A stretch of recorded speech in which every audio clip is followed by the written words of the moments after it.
A perfect example of how a soul becomes strongly attached to its past life, a true story. Hello again, thank you for being here with me once again. I hope you are all very well. I'm Mari Swaruu. As I have been saying all along, we are simply more people like you. We simply live in a more expanded playground, and by this I mean space.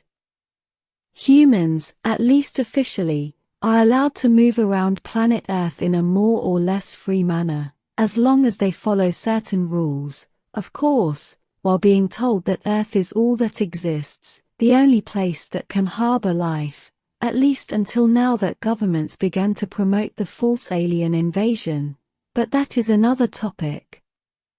In the same way, star people are allowed to roam the galaxy, also more or less freely, and as long as they also follow certain rules imposed by the government, that is, the Galactic Federation, and star people also deal with similar problems, like humans do on Earth, but just more expanded, or bigger as the playground gets bigger. But there is another more fundamental difference between humans and stellar people, and that is being able to be aware of more dimensions. As my group and I always say, there are no densities as such since they are only products of the mind, and the level of consciousness of the subject that experiences reality, which is nothing more than a direct reflection, a mirror of itself. A density is not a dimension, but they are connected because as your consciousness expands, so does your frequency. And your existential frequency is the vibration that dictates what density you will perceive and live in, and with more awareness and knowledge, more details in your environment and your life. With expanded consciousness you can perceive and understand those expanded details that now define the dimensions of which you are capable of being aware. As a general rule, the greater the density you can be aware of, the more complex dimensions you can perceive and understand. Many people say that living on Earth is 3D, and everything else in space is 5D. As I said before, things are not that simple, but this is good for explanatory uses, like now. Living in space and in the more expanded so-called 5D, you can perceive more details about reality in general, how it is structured and how it works. And a good example of this is the ability to be aware of past lives, have a clear memory, theirs, and also those of other people.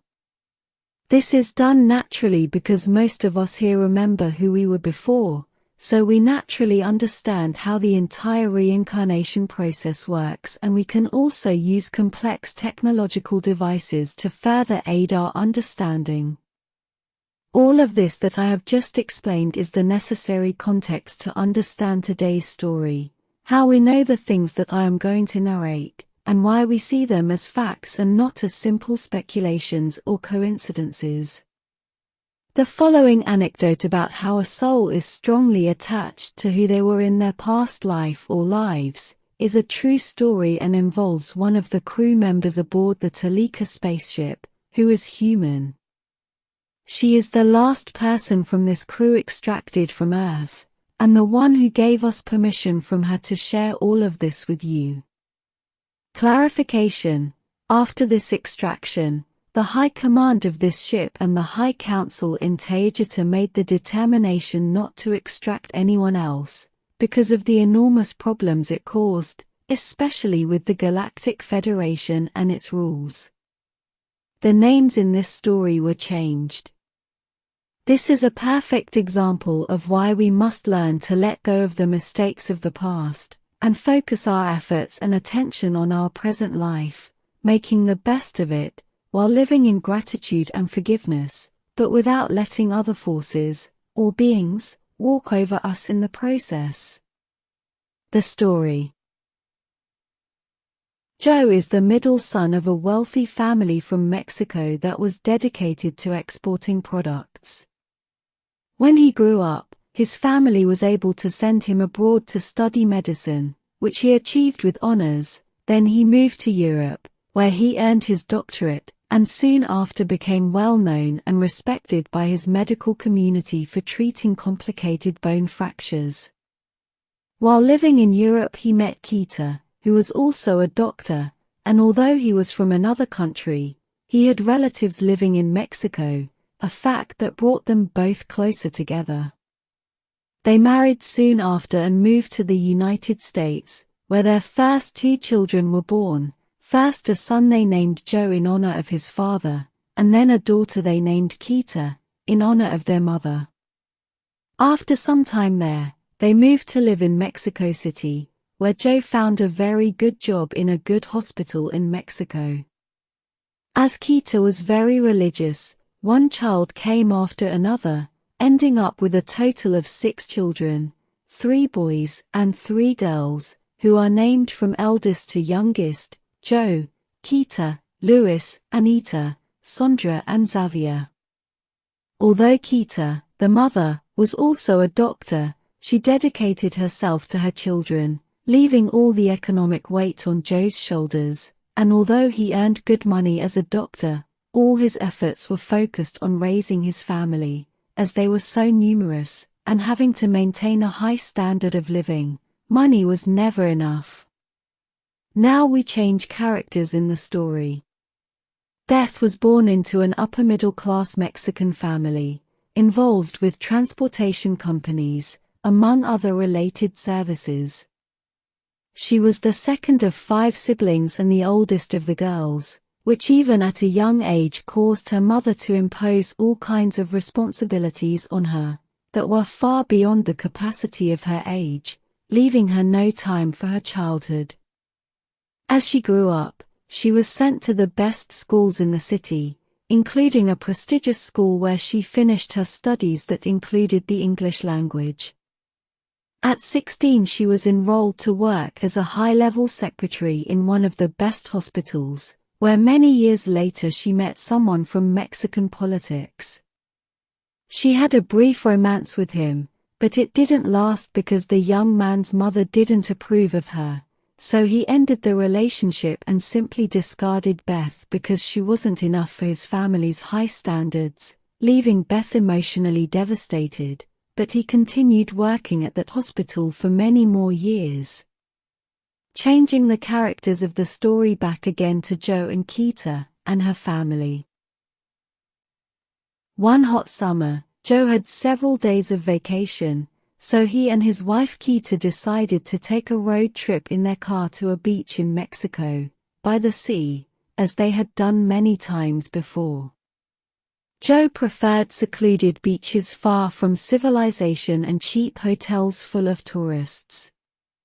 One morning, his daughter Sandra decided to take a bath while the others were on the beach inflating a rubber boat, except Joe the father, who was sleeping in a hammock under 2 palm trees.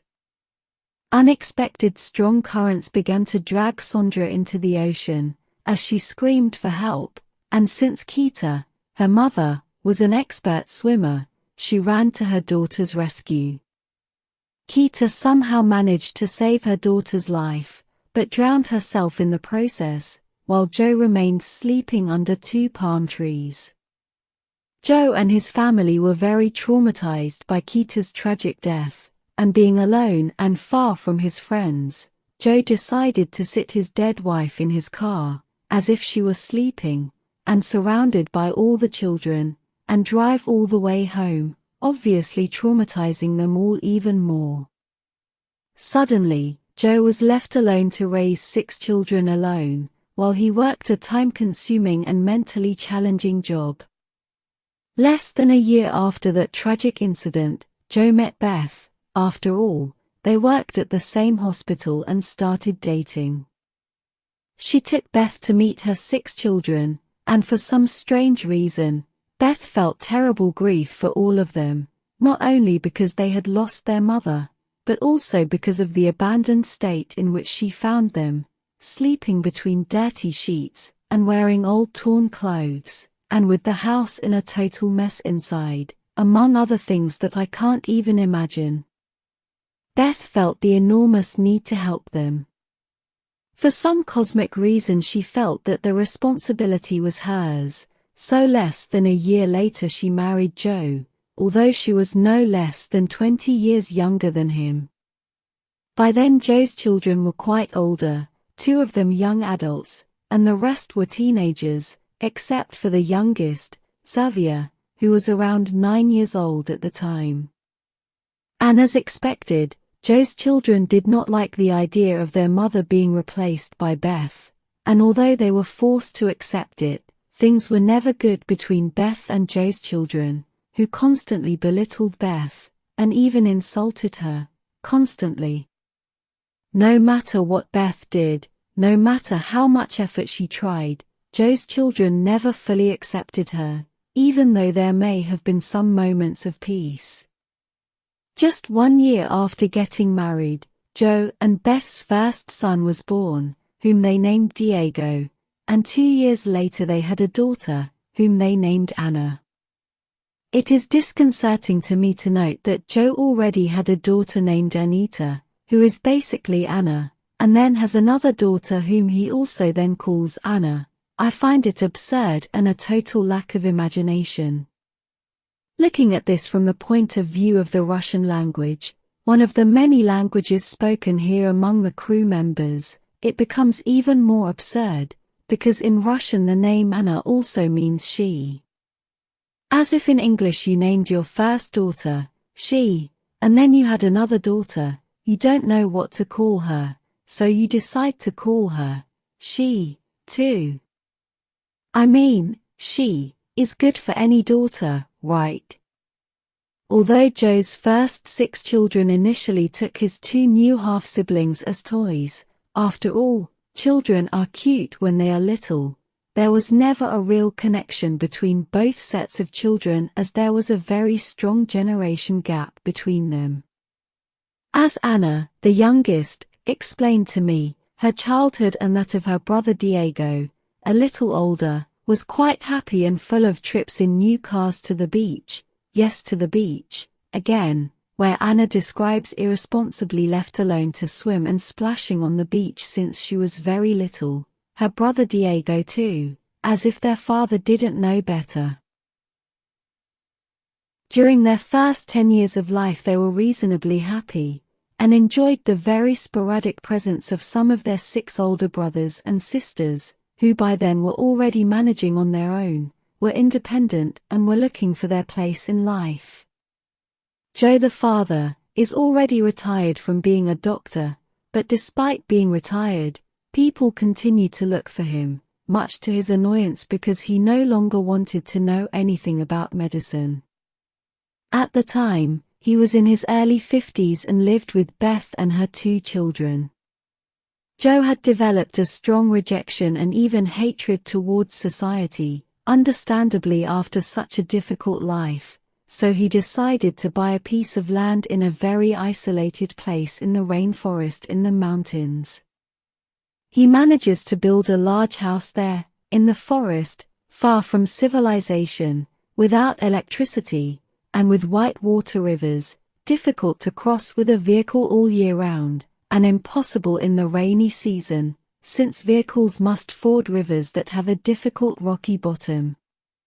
The problem here is that Joe is already almost 60 years old, but he has a wife, Beth, who is 20 years younger than him, and 2 children, Diego and Anna, who are then 11 and 9 years old.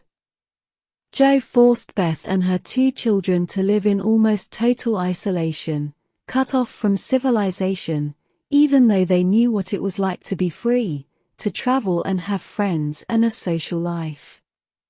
During all this time, Joe's first 6 children came to visit them for Christmas and so on, never without a fight or a series of insults against Beth, who like always, did everything possible to win her hearts, but everything was in vain. As Anna explained, when she and her brother Diego became teenagers, they also suffered constant belittling and insults from the 6 visiting half-brothers and sisters. They were always considered bastards, and spoiled brats, perhaps simply because they were seen as having their lives figured out, and with a mother and a father, especially for having a mother. And even though they were isolated, Beth continued to stress herself and do everything she could to win the hearts of the first 6 children. Diego and Anna were homeschooled while in the mountains, but both suffered strong feelings of worthlessness and abandonment, as well as a strong resentment against their father, which forced them to live there in the mountains, with complete disregard for their needs, and in a total narcissistic manner. Joe thought he had the right to do so, since he probably reasoned that he had already suffered enough while raising his other children, so now it was his time to do whatever he wanted. Joe and his new family lived there in the rainforest for 10 long years, until the now precarious economic conditions forced Beth to look for work in the nearest town, a few kilometers away, and she finally had to move to that town, since it was impossible to go to and from the house in the forest every day. Diego and Anna were finally able to enter a university to study for a degree, which was constantly interrupted when they had to return with their parents to the mountain forest house, to spend the holidays, or when their father said so, again with total disregard for their needs.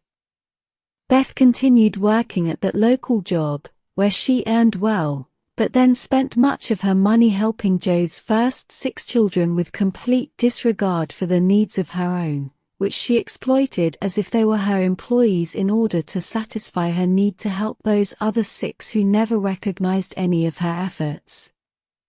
Then the oldest of the 6, also trying to solve his financial problems, decides to move to the same town, and of course, Beth and Joe open the doors of their house to Joe Jr., forcing Diego and Anna to return to live in the forest house, even though they were both struggling to finish their careers. By then, the pandemic that you all know began while Anna was finishing her career as a doctor, following in the footsteps of her father. With a serious problem of low self-esteem, Diego and Anna, who were already young adults, could not take care of themselves, also due to the time-consuming demands of their careers. Anna was being forced to accept the unacceptable that goes in her arm, or else she would not be allowed to finish her degree, plus the pandemic, plus her mother and father forcing her to live in isolation, again, so that Joe Jr. and his family could have their townhouse. To make matters worse, Joe Sr., now an older man, developed acute dementia, likely caused by his repressed anger and hostility towards society, and needed constant care. All of this together forced Anna to be extracted, not without huge drama and complications of all kinds, as she and her brother Diego are confirmed Taygetan starseeds. You should know that Anna is Anika's immediate past life, the Anika you all knew, the same soul. As for Diego, he is still down there, with his own family, and without contact with his sister Anna who is here. He is still fighting against his 6 older half-brothers and sisters who constantly want to trample on him, and fighting against Beth, his very narcissistic elderly mother, who became this way as an obvious result of a hard life full of narcissistic abuse against her as well. To finish this long story, Kita, the mother of the 6, and Beth are the same soul. We have our ways of knowing it as a fact, also because all of this is still in progress, and is part of the personal cases the crew of this Taygetan ship follows closely, but doing everything possible not to interfere. Kita died not having been able to fulfill her role as mother to her 6 children, so she was reincarnated as Beth, who did the best she could to be their replacement mother, even despite the strong and constant rejections. And what is much worse, to the terrible detriment of her 2 real children, whom she only considered as extensions of herself, and as tools at her disposal, more than anything to please her initial 6 children, the ones she had first, and with another body. Her 2 real children were never appreciated by her, she never did anything honest for them, who always lived in the shadow of the initial 6. Reincarnation is not linear, since time is only a perception, and it is not sequential either. This means that anyone's and everyone's reincarnations are also walking around you, living simultaneously, coinciding in the same period of time.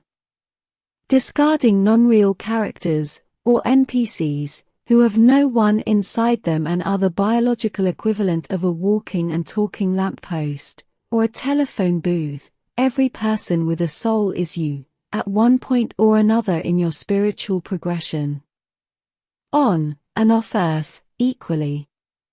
Everything we do to another, we are doing to ourselves. And since everyone else in the entire universe is a version of us, of you, forgiving others for their wrongdoings is forgiving yourself. There is no need to hold old grudges as they only cause you to reincarnate and cause more pain. You must understand how all this works, studying reincarnation and spirituality in depth, to free yourself from having to repeat the same mistakes over and over again. The case of Keita, who is reincarnated as Beth, is also a classic example of having to repeat the same life, with the same people, with a twist perhaps, but this time harder. The more you repeat the same patterns, the harder it becomes to live. This story was developed with the close collaboration of Anna herself. Thank you for watching my long video and understanding why this story is relevant. Thank you for liking and subscribing, it helps me a lot. Take care and until next time.